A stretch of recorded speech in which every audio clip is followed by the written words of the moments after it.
अस्सलाम वालेकुम जी, मेरा नाम है डॉक्टर हसान राव। आपने एक इंजेक्शन या गोली जो मेडिसिन उसका नाम है डाइक्लोरान, आपने नाम तो सुना होगा।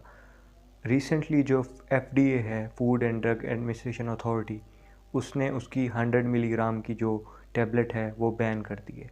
वो किस लिए?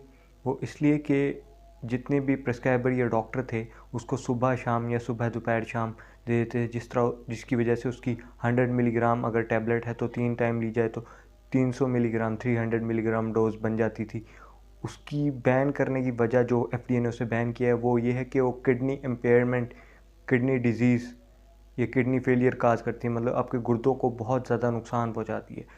एफडीए के अकॉर्डिंग जो food and drug administration authority है, जब भी उसकी डोज, उसकी खुराक 150 मिलीग्राम पर डे से ज़्यादा होगी वो आपके किडनी को डैमेज करेगी।